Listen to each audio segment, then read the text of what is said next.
Halo semuanya, kembali lagi bersama gua di channel Yodi Pranata. Kali ini gua akan menceritakan sebuah alur film yang berjudul Disturbia yang dirilis pada tahun 2007. Dan sebelum lanjut ke alur cerita filmnya, jangan lupa untuk membantu channel ini dengan cara menekan tombol subscribe yang berada di bawah ini.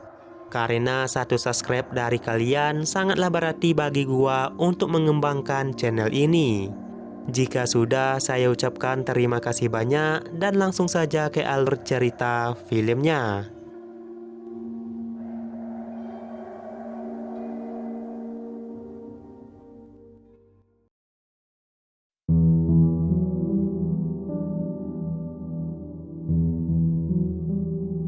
Film ini diawali dengan memperlihatkan seorang remaja yang bernama Kel dan ayahnya yang sedang memancing. Diketahui Kel jarang menghabisi waktu bersama ayahnya karena ayahnya terlalu sibuk dengan pekerjaannya sebagai penulis buku. Oleh karena itu, mereka berdua pun sangat senang pergi berlibur bersama. Ketika mereka hendak pulang, mobil yang dikendarai oleh Kel dan ayahnya mengalami kecelakaan yang cukup parah. Karena kecelakaan itu jugalah membuat ayahnya Kel meninggal di tempat.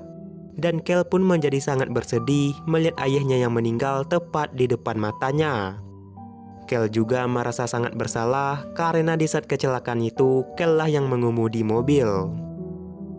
Semenjak kematian ayahnya, Kel menjadi anak yang pendiam dan juga sering membuat onar di sekolahnya. Apalagi jika ada seseorang yang menyebut nama ayahnya, Kel akan langsung marah. Hingga di suatu hari, Kel kembali membuat masalah yang dimana ia memukul gurunya sendiri. Kel memukul gurunya karena gurunya itu menghina ayahnya yang sudah meninggal. Karena hal itu, Kel pun dibawa ke pengadilan setempat. Lalu hakim pun memberikan hukuman kepada Kel yang dimana Kel akan menjadi tahanan rumah selama 3 bulan. Kel tidak ditahan di dalam sel karena Kel yang masih di bawah umur. Kemudian kaki Kel dipasang alat pelacak dan lampu alat itu akan berubah menjadi merah jika Kel pergi jauh dari rumahnya. Dan setelah itu polisi akan datang ke sana dan kembali menangkapnya. Pada awalnya Kel merasa sangat senang menjadi tahanan rumah selama 3 bulan. Dia menghabiskan waktunya dengan bermain game dan juga malas-malasan. Tentu saja melihat hal itu ibunya menjadi tidak senang. Lalu ibu Kel pun memutuskan akses internet dan melarang Kel untuk menonton televisi. Dan ibunya menyuruh Kel untuk mengerjakan yang lebih bermanfaat seperti membersih rumah. Oleh karena itulah Kel pun merasa sangat frustasi karena ia yang terisolasi dari dunia luar. Pada suatu hari, Kel pun melihat sebuah keluarga yang baru pindah ke sebelah rumahnya. Di sana, Kel pun sangat tertarik kepada seorang gadis yang terlihat cukup seksi. Ketika Kel sedang memata-matai gadis itu, ada seorang anak kecil yang mengganggu dirinya. Karena hal itu juga, Kel pun keluar dari zona nyaman yang membuat polisi langsung datang ke sana untuk menangkap Kel kembali.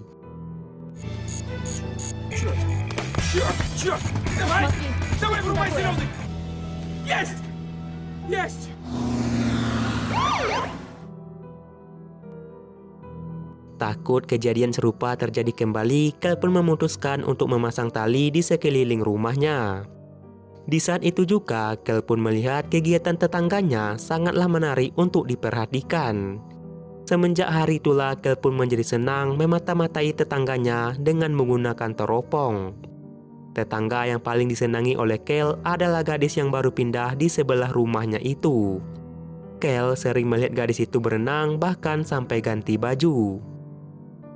Pada suatu hari teman Kel yang bernama Roni datang main ke rumahnya Kel. Di sana Kel menceritakan hobi barunya kepada Roni, yaitu memata-matai tetangganya yang sedang berenang. Lalu Roni pun mengatakan kepada Kel kenapa Kel tidak mengajak gadis itu berkenalan saja. Kel pun mengatakan kalau ia terkendala sebuah alat yang dipasang di kakinya. Keesokan harinya, Kel pun membuat sebuah cara supaya dirinya bisa berkenalan dengan gadis tersebut. Pada akhirnya, Kel pun berkenalan dengan gadis itu yang bernama Ashley. Di sana, Ashley mengatakan kepada Kel kalau ia pindah ke kota ini untuk menemani ibunya yang sedang memata-matai ayahnya. Diketahui ayahnya Ashley ini adalah tukang selingkuh, jadi karena hal itulah ibunya selalu mengawasi ayahnya. Di malam harinya, di saat Kel meneropong Ashley yang ganti baju, tiba-tiba Ashley melihat ke arahnya Kel. Kel pun menjadi takut jika Ashley mengetahui kalau dirinya sering mengintip Ashley. Setelah mengintip Ashley, Kel pun ketiduran. Kemudian Kel pun terbangun dan melihat tetangganya yang bernama Pak Robert pulang ke rumahnya. Di sana mata Kel tertuju kepada mobilnya Pak Robert yang mengalami penyok di bodi mobilnya. Lalu Kel pun teringat kalau ia baru saja menonton televisi tentang seorang wanita yang menghilang secara misterius. Dan sebelum wanita itu menghilang, ia terlebih dahulu dijemput oleh suatu mobil yang sama persis dengan mobilnya Pak Robert. Karena hal itu, Kel pun menjadi mencurigai Pak Robert yang telah menculik wanita tersebut. Keesokan harinya, Kel pun menceritakan kecurigaannya itu kepada diri Ronnie sambil meneropong Ashley yang lagi berenang.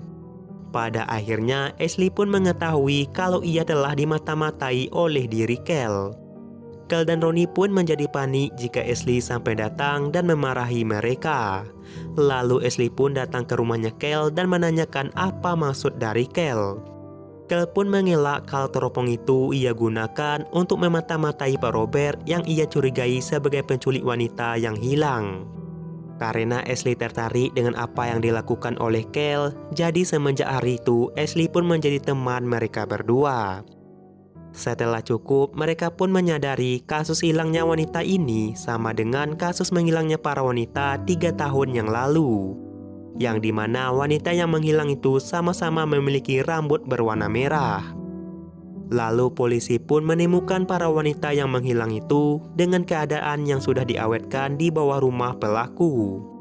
Tujuan pelaku mengawetkan jasad wanita itu agar bau busuknya tidak tercium oleh para tetangga. Tapi sampai saat ini polisi belum berhasil menemukan siapa pelaku yang telah melakukan hal keji tersebut. Pada malam harinya, Kel, Ashley, dan Ronnie melihat Pak Robert pulang ke rumahnya bersama dengan seorang wanita. Metal music to happen. No. Yeah. You kidding me? I think we got it. Setelah Ashley dan Ronnie pulang, Kel melihat dengan matanya sendiri kalau wanita itu sedang dikejar-kejar oleh Pak Robert. Saking paniknya, Kel tidak sengaja menyalakan flash kameranya yang membuat Pak Robert menjadi melihat ke arah rumahnya. Pada keesokan harinya, di saat Kel terbangun, ia melihat Pak Robert telah berada di dalam rumahnya. Kel pun menjadi sangat kaget ketika Pak Robert tiba-tiba berada di dekatnya. Lalu ibunya pun mengatakan kalau Pak Robert telah membantunya memperbaiki mobil mereka. Setelah itu, Kel pun menceritakan kepada Ashley tentang Pak Robert yang mendekati ibunya. Ashley pun mengatakan mungkin saja Pak Robert mempunyai maksud lain mendekati ibunya Kel. Lalu Ashley mengatakan kalau malam ini ada pesta di rumahnya. Karena Kel yang iri tidak bisa pergi, jadi ia pun memutuskan untuk menyalakan musik supaya para tamu di rumahnya Ashley terganggu. Kemudian Ashley pun pergi ke rumahnya Kel untuk mematikan musik tersebut. Di sana Ashley pun mengetahui kalau semua kegiatannya sudah diperhatikan oleh diri Kel. Ashley pun menjadi marah karena Kel telah bersikap lancang kepada dirinya. Pada akhirnya Kel pun mengakui kalau selama ini emang dia memata-matai diri Ashley. Tapi Kel melakukan semua itu karena ia menyukai diri Ashley. Ternyata Ashley juga mempunyai perasaan kepada Kel. Lalu mereka pun berciuman yang menandakan mereka saling sayang. Setelah itu mereka berdua pun melihat Pak Robert sedang mengeluarkan kantong besar yang terdapat noda darah. Kantong itu dipindahkan dari dalam rumahnya Pak Robert ke dalam garasinya.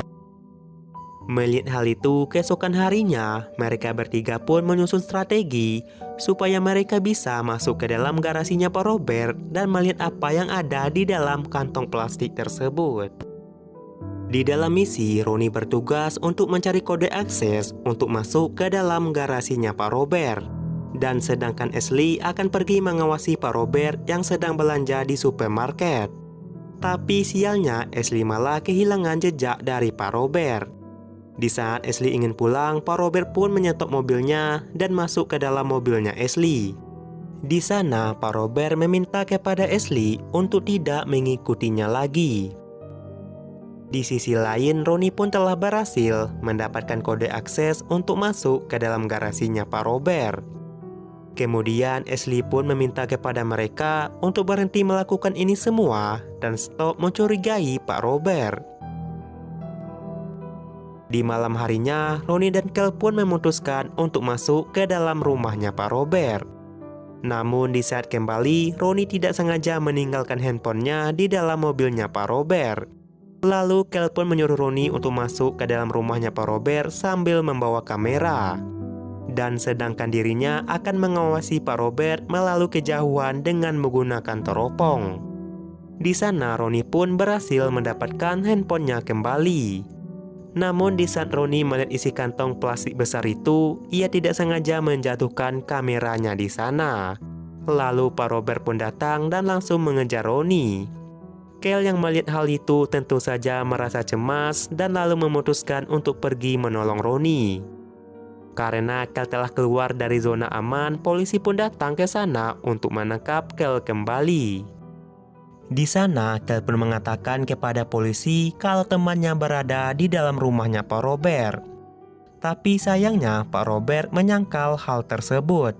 Lalu Kel juga memberitahu kalau terdapat mayat di kantong plastik besar di dalam garasinya Pak Robert.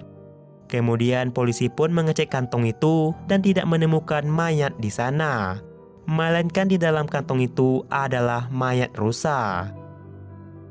Setelah itu, polisi pun memberitahu kepada ibunya Kel tentang tuduhan palsu yang dilakukan Kel kepada Pak Robert. Lalu ibu Kel pun pergi mendatangi rumahnya Pak Robert untuk meminta maaf secara langsung. Kemudian Kel pun menemukan sebuah pesan yang dimana ia diminta untuk melihat ke dalam lemari. Ketika Kel mengeceknya, ia pun menjadi kaget karena Ronnie hanya mengerjainya.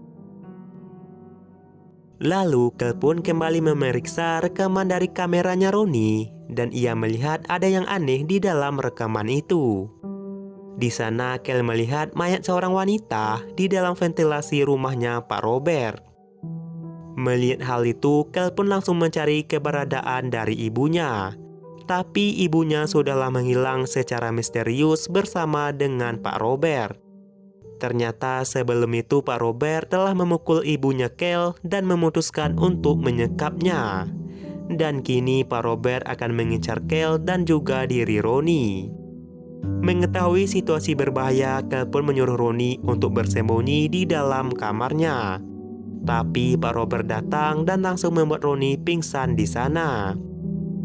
Setelah itu, Pak Robert juga menangkap Kel dan ia berencana membuat sebuah rekayasa pembunuhan dan pelakunya adalah Kel. Tapi belum sempat berhasil, Ashley datang ke sana dan membebaskan Kel. Lalu Kel pun meminta kepada Ashley untuk melaporkan semua ini kepada polisi. Dan sedangkan dirinya akan pergi ke rumahnya Pak Robert untuk membebaskan ibunya. Lalu polisi pun datang ke sana karena ia mendapatkan laporan kalau Kel telah melewati batas zona aman. Namun polisi itu tidaklah menemukan keberadaan dari Kel. Ketika hendak melaporkannya ke pusat, polisi itu langsung dihabisi oleh Pak Robert. Di sisi lain, Kel yang telah berhasil masuk ke dalam rumahnya Pak Robert, di sana ia pun menemukan mayat seorang perempuan yang telah diawetkan. Ciri-ciri dari mayat itu sama persis dengan wanita yang hilang di berita. Kemudian Kel pun menemukan ruangan rahasia yang terhubung langsung dengan garasinya Pak Robert.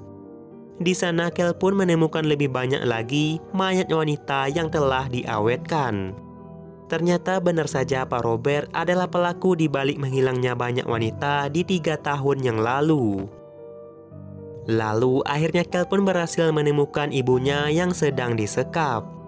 Di saat Kel ingin membebaskan ibunya, Pak Robert telah berada di sana dan terjadilah pertarungan Pak Robert dengan diri Kel. Singkat cerita, Kel pun berhasil membunuh Pak Robert dan membebaskan ibunya.